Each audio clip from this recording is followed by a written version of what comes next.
Le marché est toujours aussi incertain avec des crypto-monnaies qui performent super bien et d'autres qui sont en forte correction. On le voit ici sur la semaine, les meme coins comme PP sont à moins 11% sur la semaine, alors que d'autres projets, des projets comme le projet Kava qui fait partie de l'écosystème Cosmos, et je vous en ai parlé sur ma dernière vidéo, ces projets-là performent très bien à plus 34,5% par rapport à d'autres projets. Donc on remarque assez facilement que le marché est incertain. On voit des projets qui performent très bien et d'autres projets qui ne performent pas très bien sur l'hebdomadaire. Sur le monthly, pour la majorité des projets, on est dans le rouge, avec donc une forte correction, et c'est là où on voit que les altcoins en majorité vont sous-performer par rapport au Bitcoin. Dans cette vidéo, je vous propose de revoir les zones d'achat que je me suis fixé sur certains projets que je vais garder sur le long terme pour le prochain bull run, des projets donc qui ont de très bons fondamentaux, c'est de ça qu'on va parler dans cette vidéo. Avant de commencer, petit mot sur le sponsor de cette vidéo, CoinEx. Saviez-vous qu'en 2009, peu de gens avaient entendu parler du Bitcoin, où il avait porté beaucoup d'attention. En 2010, un homme a échangé 10 000 Bitcoins contre 2 pizzas de chez Papa John's. Alors ça semblait peut-être un petit pas à l'époque, mais c'était un grand bond en avant pour l'industrie de la crypto-monnaie. Aujourd'hui, 10 000 Bitcoins peuvent vous acheter une voiture de luxe, une villa, un gratte-ciel et même la lune dans le ciel. Alors même si on a manqué les débuts du Bitcoin, il n'est pas trop tard pour trouver un autre Bitcoin au premier stade de l'adoption mondiale des crypto-monnaies. C'est là que CoinEx, le sponsor de cette vidéo, entre en jeu. CoinEx avec son token CET d'une petite valorisation, c'est l'étoile montante des plateformes d'échange centralisées. Et donc CoinEx, qu'est-ce que c'est? Comme j'ai dit juste avant, c'est une plateforme d'échange de crypto-monnaies qui propose des fonctionnalités de trading avancées comme le trading stratégique. Dessus, vous pouvez staker vos crypto-monnaies pour générer un revenu passif. Ils offrent une expérience de trading transparente pour tous les utilisateurs avec des transactions rapides et sécurisées et surtout des frais de trading compétitifs. Alors en ce moment, avec la volatilité des marchés, il peut être intéressant de diversifier nos investissements dans différentes plateformes de trading. Ça nous permet d'abord de profiter des offres de bienvenue et puis de nous mettre en sécurité. Alors il y a actuellement un challenge qui vous permet de gagner 5000 jetons CET. Alors pour y participer, c'est très simple, il suffit de suivre CoinEx sur Twitter, utiliser différents types de tags, donc il y a 3 tags différents, c'est pour célébrer le jour de la pizza, la fameuse pizza à 10 000 bitcoins. Partagez une histoire qui vous fait plaisir et utilisez le lien pour vous enregistrer sur la plateforme. Alors ce challenge est ouvert du 10 au 25 mai.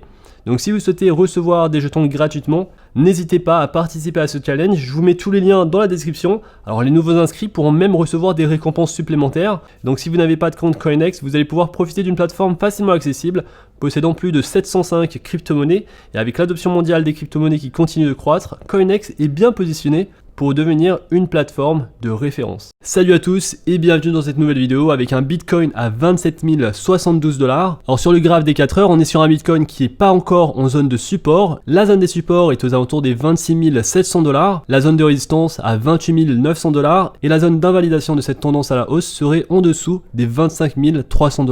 Alors cette forme elle ressemble quand même pas mal à une épaule, tête, épaule. Et donc ce que ça veut dire c'est qu'on pourrait s'attendre à une correction encore plus importante sur le Bitcoin sur les prochaines semaines. On pourrait voir le Bitcoin redescendre, toucher les 25 000, voire bien au-delà. Et donc une épaule, tête, épaule, ça se caractérise de cette façon. Donc vous le voyez, un sommet, on retouche les supports pour finalement redescendre, casser le support ici et retrouver des niveaux qu'on avait eu juste avant cette fameuse configuration. Et donc ici, potentiellement, c'est ce qu'on pourrait avoir. On a eu une cassure de la résistance à ces niveaux. On est revenu toucher le support, on a atteint des niveaux plus hauts pour aller donc sur un Bitcoin à 30 000, 31 000 $. Et on revient toucher encore une fois le support, un support capital, car s'il casse, on pourrait avoir cette fameuse configuration et descendre bien plus bas sur les prochaines semaines. Alors si c'est le cas pour les investisseurs long terme, ce seront des très bonnes positions pour entrer sur le marché, pour accumuler des bitcoins ou d'autres crypto-monnaies pour se préparer pour le prochain bull run. Alors je vous en ai parlé sur mes dernières vidéos, le bitcoin performe assez bien je trouve et l'Ethereum également par rapport aux autres crypto-monnaies. Et en effet vous le voyez sur ce graphe du bitcoin sur l'hebdomadaire, donc chaque chandelier ici représente une semaine. On voit que sur chaque cycle de crypto-monnaie, on a toujours une zone d'accumulation, une hausse du Bitcoin, une zone de correction et ensuite une zone d'accumulation. Et donc ici, on a eu une bonne zone d'accumulation. On est sorti un petit peu de cette zone par rapport au niveau que j'ai mis. Je pense que le Bitcoin a bien performé par rapport à d'autres actifs. Ça ne veut pas dire qu'on est sorti et qu'on va retrouver un bull run. On pourrait très bien sur les prochaines semaines justement retrouver ce niveau d'accumulation que j'ai mis entre 23 000 $ et 15 000, 16 000 $ sur le Bitcoin. Et ça pourrait prendre une année. On pourrait retrouver un bull run, un retour haussier des crypto-monnaies, du Bitcoin en particulier, dans 6 mois ou dans 1 an. Je pense au maximum, et selon ce que j'ai regardé en comparant les précédentes périodes, on pourrait avoir un marché un petit peu ennuyeux jusqu'à la fin 2024. Alors c'est ennuyeux pour ceux qui veulent gagner de l'argent rapidement, ceux qui accumulent du Bitcoin, des bonnes crypto-monnaies, sachant que l'intérêt des investisseurs va revenir sur les marchés dans quelques mois lorsque le contexte sera propice à ça. Ceux qui investissent et accumulent des crypto-monnaies en ce moment sur des niveaux d'accumulation intéressants, ce sont ceux qui auront les meilleures performances. Vous le voyez ici, ceux qui auront accumulé aux alentours des 8 000 $, donc en haut de range de la zone d'accumulation du précédent cycle ont pu avoir une plus-value de presque 600% s'ils avaient vendu encore une fois au sommet ici, ce qui est très difficile à faire. Ce qui est intéressant à faire, comme je vous le dis, investir, faire du dollar cost averaging. Lorsque ça descend sur des niveaux intéressants, il faut regarder beaucoup d'indicateurs, des indicateurs sociaux, les indices de la peur, les indicateurs techniques et également les indicateurs fondamentaux. Et donc aujourd'hui on est sur un niveau crucial, comme je vous ai montré, un niveau de support crucial sur le Bitcoin. On pourrait sur les prochaines semaines descendre et si c'est le cas on verrait une forte correction sur certains altcoins. Et d'ailleurs c'est déjà le cas aujourd'hui, on a d'ores et déjà une forte correction sur pas mal d'altcoins. La dominance du Bitcoin est de 47,81% et donc lorsque la dominance du Bitcoin augmente, généralement les altcoins vont saigner beaucoup plus et ça a été le cas, vous l'avez vu sur cette correction. On a un Bitcoin aux alentours des 27 000 $, l'Ethereum à 1800 $, mais pour certains altcoins ce n'est pas la même chose et c'est le cas du token AVAX du projet Avalanche qui est à 14,95 $. Et il n'y a pas si longtemps, fin avril, on était aux alentours des 18 $ sur le token AVAX. Et donc par rapport au prix actuel, c'est une correction de 17%, vous le voyez, une correction quand même assez forte, alors que le Bitcoin depuis fin avril a chuté d'environ 9%, 8,55%, et l'Ethereum a chuté de 7%, et donc c'est tout à fait normal, les valorisations ne sont pas les mêmes, le Bitcoin et l'Ethereum possèdent des valorisations bien plus importantes, et donc voyons maintenant les zones d'achat que je me suis fixé, et voyons un petit peu si les tokens que je surveille sont sur les zones d'achat, sachant qu'ici je vais vous montrer les tokens dans lesquels je fais du dollar cost averaging, donc des projets que je considère ayant de très bons fondamentaux, que je vais garder pour le prochain bull run. Il n'y en a pas énormément, mais ce sont des projets que j'aime beaucoup. Je vous ferai, si ça vous intéresse, une autre vidéo sur les projets que vous surveillez. N'hésitez pas donc à me dire en commentaire les projets que vous surveillez, et je vous ferai également cette vidéo pour vous donner les zones d'achat idéales sur ces projets, sachant qu'on pourra atteindre des zones d'achat très intéressantes sur les prochaines semaines, comme je vous l'ai dit. Et donc Cardano est à 0,36 $, ma zone d'achat sur ce token est entre 0,30 $ et 0,35 $, donc on n'est pas encore dans cette zone d'achat, je ne fais pas encore du dollar cost averaging sur le token ADA. Ensuite on a le token AVAX du projet Avalanche. Alors pour chacun de ces projets je vous ai fait des vidéos dédiées que vous pouvez retrouver sur ma chaîne, n'hésitez pas donc à aller voir ces vidéos ou à vous documenter sur internet pour savoir de quoi il s'agit et pourquoi ces projets ont de bons fondamentaux. C'est très important de comprendre dans quoi vous investissez, car si l'actif chute fortement, vous allez vouloir mettre plus d'argent dessus, car vous allez penser qu'il est tout simplement sous-évalué. Je vous donne un exemple tout bête, l'entreprise Apple qui est valorisée actuellement à 2,7 trillions de dollars, donc à un prix par action de 172 $. Donc là on est sur des sommets historiques sur l'entreprise Apple. Si celle-ci vient à tomber en l'espace de quelques semaines à des niveaux de 100 $, 120 $, alors c'est très intéressant d'investir dans une telle entreprise. La même chose pour l'entreprise Facebook, à la différence que ceux qui ont réussi à investir aux alentours des 90 $ ont fait une très bonne affaire, et ici il fallait investir et il y avait énormément de négativité. Beaucoup de gens pensaient que Facebook Meta, l'entreprise Meta, était totalement terminée alors que ça représentait le meilleur investissement de 2022. Et donc de la même façon, sur les crypto-monnaies, on a de telles opportunités lorsqu'on voit de fortes corrections sur le marché, mais c'est pas toutes les crypto-monnaies qui sont intéressantes à acheter. Le Bitcoin, l'Ethereum sont les plus intéressantes. Une petite partie de votre portefeuille sur des altcoins, pas plus de 5% sur des altcoins, c'est ce que je fais. Et ici, le token AVAX, par exemple, est un token qui est dans ma zone d'achat, et donc je fais du dollar cost averaging sur le token sur ces niveaux-là. Vous le voyez, on est sur des bons niveaux, on peut potentiellement aller chercher les 14 $, soit une correction supplémentaire par rapport au niveau actuel de 5 à 6%. Passons ensuite au prochain projet, le projet Solana, le token Sol, que je surveille entre 16 $ et 20 $. On est aujourd'hui à 20,96 $. C'est un projet qui se tient bien. Il n'est pas encore dans ma zone d'achat. Prochain token, le token Algorand, qui est à 0,17 $, et celui-ci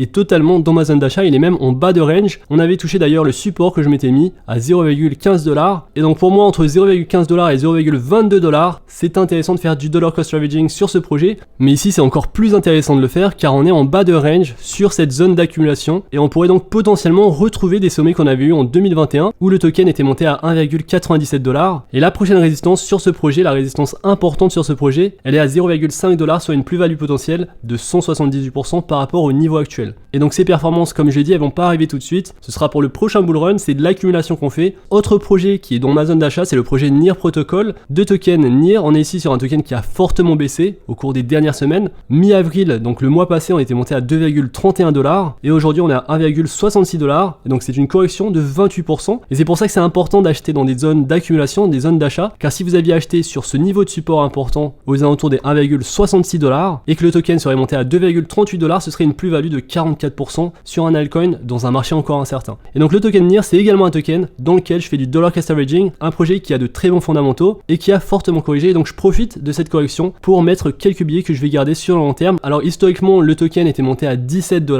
Pas sûr qu'on puisse retrouver ces prix, mais ce qu'on peut chercher, c'est la prochaine résistance, donc aux alentours des 2,38 $, une plus-value de 44%, et une autre résistance importante aux alentours des 6 $, une plus-value de 266%. Et dernier projet de cette liste, le token Gala qui vient d'entrer dans ma zone d'achat, donc on est à 0,03 $. Et donc sur Gala, on pourrait retrouver les niveaux qu'on a eu juste récemment, donc aux alentours des 0,048 $, sur une plus-value de 60%. Et la prochaine résistance importante sur ce projet est aux alentours des 0,16 $, soit 423% de plus-value par rapport au prix actuel si on fait du dollar cost averaging, si on garde ce projet pour du long terme. Mais attention ici encore une fois, Gala Games, c'est un token spéculatif, car en effet le token Gala se classe en 161e position. Pour vous donner un ordre d'exemple, le token ADA du projet Cardano se classe en 7e position, donc c'est plus intéressant et moins spéculatif d'investir sur le projet Cardano. Le projet Avax en 17e position, le projet Solana en 10e position, NIR Protocol en 39e position, et donc c'est important de regarder les projets dans lesquels vous investissez, la valorisation de ces projets. Sur NIR Protocol, on est à 1,5 milliard $, donc une valorisation tout de même assez faible, c'est facile de manipuler le cours du projet. Et sur Gala, c'est encore plus le cas car on est à 227 millions $ de valorisation. Et donc ces projets sont plus spéculatifs, c'est pour ça qu'il y a plus de risques que récompenses. Si vous voulez prendre moins de risques, focalisez-vous sur les projets du top 10, du top 20, il y a de très bons projets. Et donc voilà pour cette vidéo, n'hésitez pas à me dire les projets dans lesquels vous investissez en ce moment. N'hésitez pas à me donner en commentaire les projets que vous voulez voir sur la chaîne, je vous ferai une autre vidéo de vos projets, les projets que vous m'écrivez dans l'espace commentaire. Alors pour ceux qui ne savent pas, j'ai lancé une newsletter sur l'investissement crypto, donc je donne des astuces, je donne les opportunités que je vois sur le marché, je partage l'actualité des crypto-monnaies. Et donc si ça vous intéresse, n'hésitez pas à vous abonner à la newsletter, les liens en description. J'espère que vous avez aimé cette vidéo, si c'est le cas, n'hésitez pas à liker la vidéo, à vous abonner à la chaîne, on se retrouve très vite pour une prochaine vidéo. D'ici là, faites attention à vous, investissez bien et à la prochaine. Peace.